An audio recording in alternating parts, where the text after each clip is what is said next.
Hey everyone, you're watching Tamit Saleh's Tennis Forum. This is a part two of a two-part special this week. The first part, if you haven't seen it, go check it out. It was about Novak Djokovic winning Cincinnati, the double career Golden Masters, and quite a few interesting stats and facts from that one. Check that out. This is part two. This one's going to be talking about the US Open, the draws, my prediction of how things will turn out, who will win the tournament, and some general stats and facts that you may not have heard of. So yeah, I hope you enjoy the video and let's get straight to it. So the US Open is beginning today. I don't know what time I'll be able to release this video, so it's either already just begun or it is beginning. So for me it's now 4:30 p.m. UK time, so yeah, a few hours to go for me. Now there are two notable absentees from the US Open, 2/3 of the big three missing. So it's Roger Federer and Rafa Nadal. Neither are in New York to play. Roger Federer, he was sidelined for the rest of the season anyway, so he was never going to play regardless of COVID or anything like that. Rafa has chosen not to play. He doesn't want to travel to the US due to the COVID outbreak and things like that. But also I think he wants to focus on the French Open, and he's been practicing on the clay courts. Novak, of course, has made it to New York. There was a lot of, let's say, talks and disagreements beforehand, before the tournament began. It was Novak threatening to not play if some of the rules weren't changed. So I think the US initially said that they can only have one member of their team and things like that. So Novak didn't like that. But yeah, he is playing and he is taking part in the US Open, a major favorite. A lot of people have actually been saying, does this US Open count? The field isn't strong and things like that. He's not having to play Raja. I was about to say Rafa and Raja, Roger and Rafa. But for me, that's not the case at all, because like Roger wasn't going to play anyway. Rafa, on the other hand, if he even did play, he would have only been let's say a factor to Novak for the final. Now I know then the seedings change and the draws could have been different to how they are, but that's a lot of ifs and buts. And I mean, plenty of times all three of the big three members have won big titles without having to face, one or even two of the other big three. So I don't think there'll be an asterisk or anything like that regarding the US Open. Most of the top 8, top 10, I think, other than Roger and Rafa, they're all here anyway. So that's, for me, a non-factor. We'll start off by looking at the projected quarterfinals. Now, this is according to seedings and things like that. Could be different, but here is the projected quarters. We could get Djokovic versus David Goffin in the quarterfinal. Tsitsipas versus Zverev. However, Zverev, he lost to Murray, and I don't know about him. Then we've got Berrettini versus Medvedev, and RBA versus Dominic Thiem. That's the projected quarterfinals. Look, out of these players and whoever's playing in the US Open, the big favorite is, of course, Novak Djokovic to win the tournament. And yeah, it'll be a massive shock if he doesn't win it. But for me, there are 4 players that can win the US Open realistically. And that is Novak Djokovic, of course. We have Dominic Thiem, who reached the Australian Open final earlier this year and was very close to winning it. He lost in the 5th set to Novak and has been knocking on the doors for Grand Slam for a few years now. The third player is Daniil Medvedev, last year's runner-up, does very well in New York. Well, actually, I'm just basing it off last year and a bit. I think he played well in Cincinnati, actually, before he lost to RBA. But yeah, Daniil Medvedev and Stefanos Tsitsipas, who won the ATP Tour finals last year in London. But yeah, these are the 4 players that I think are the most likely to win the US Open, and we're going to look at their projected paths. So we'll start with Novak Djokovic. In round 1, he is playing Zumho. Now, for Novak, I've looked at the head-to-heads because I'm quite interested to see, because everyone's saying it's a weak field and things like that. We'll see how the head-to-heads goes. So against Zumho, he has sorry if I'm pronouncing it wrong. Jamil Zumho.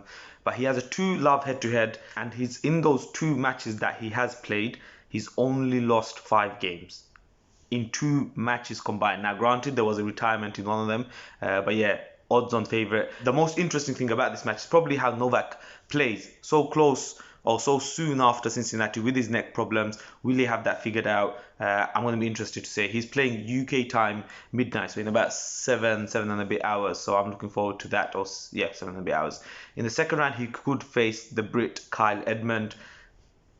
Now Edmund, he has got a very strong forehand, but I just don't see how he can beat Novak. Novak has a 5-1 head-to-head lead over him, and Kyle Edmund's only win actually came on clay. So he's never beaten him in hard courts. Djokovic has a 4-love head-to-head on hard courts.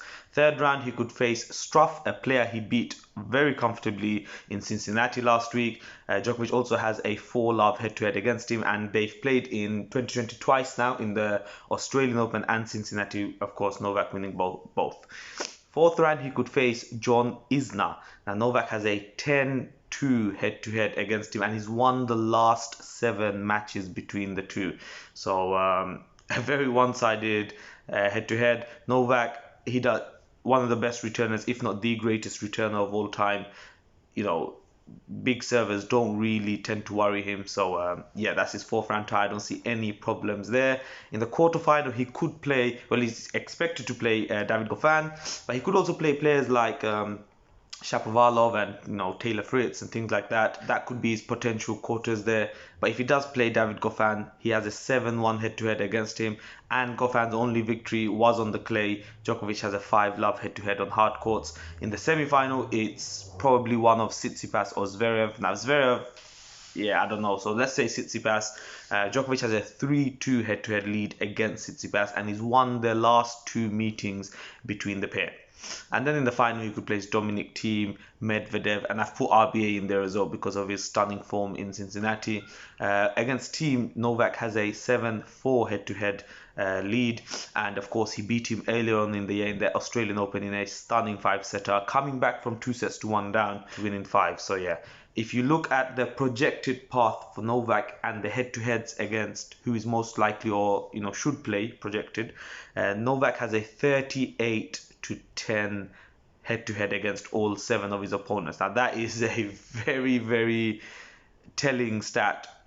38 victories, 10 defeats against his projected route to the US Open final. So I think that only further enhances Novak's chances. I think he's got a very good draw. I think the dangerous players, most of them he's avoided. They're in the other half.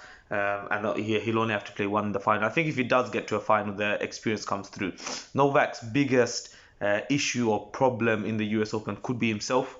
The injury, the neck, how's he going to do in a best-of-5 set format? He's played a lot of tennis this past week. I know they've had months of rest and things like that, but you do need to get that match fitness going again. So yeah, that's Novak's predicted path. We're going to quickly run through Tsitsipas, Medvedev, and Team. Tsitsipas is playing Ramos Vinolas in the first round. Could play Cressy or Kovalik. Sorry, I'm not familiar with either.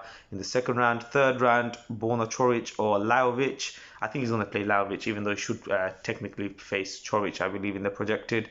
Fourth round, Schwartzman, dangerous opponent, or Garin as well. Quarterfinal, Zverev, or I've put Hurkacz in there as well.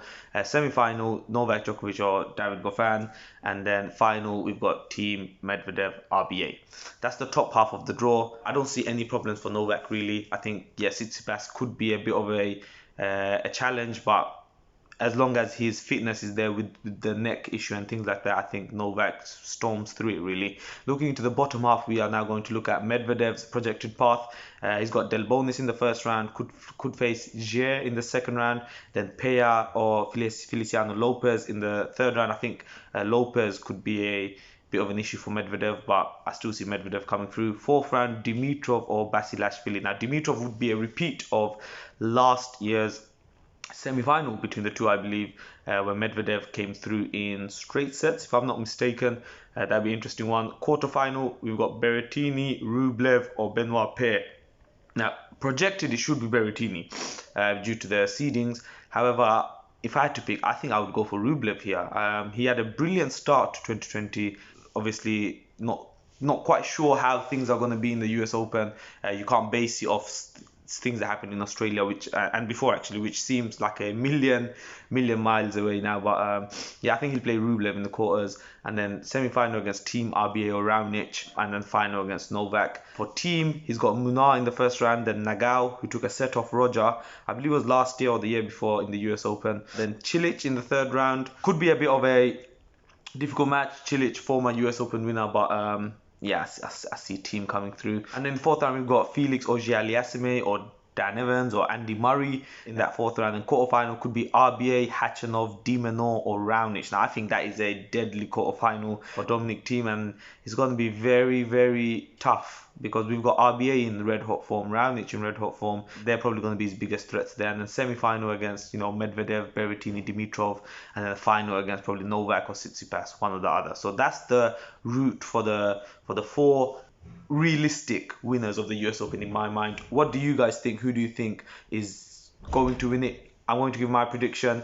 Look, this is the easy one, but I'm going to go for it anyway. I do think Novak is going to win his 18th Grand Slam this year at the US Open. He looks very determined, 23-0 for the season, and he's really hunting down Roger and Rafa for the slams now. So I can't see anyone stopping him really. He's got a good draw, a very nice draw. He's avoided dangerous players that he could have got in the quarters and things like that. So I think he'll be very pleased with that draw. The only thing is the neck and also his general fitness. I believe against RBA, it wasn't just the neck that was issuing. I think he was like close to vomiting and things like that. So he needs to be a bit careful on that side. But yeah, please do let me know what you think of the draw, what you think of the tournament. I'm sure we're all happy that tennis is back. I know there'll be a massive Roger and Rafa shaped hole in the tournament. If you're a Roger or Rafa fan, who are you supporting? Probably not Novak for this tournament, but yeah, let me know who you guys are supporting, want to win, and what you think of the tournament. But that's my prediction. I hope you've enjoyed the video with the stats and facts. I'll try and put the sources of the articles I've read in the description. But yeah, I hope you enjoyed it. I hope you go and watch part 1 if you haven't already, which was about Novak's double career Golden Masters. And yeah, let's enjoy the US Open together. I'll try and make as many updates as I can, and glad to be back.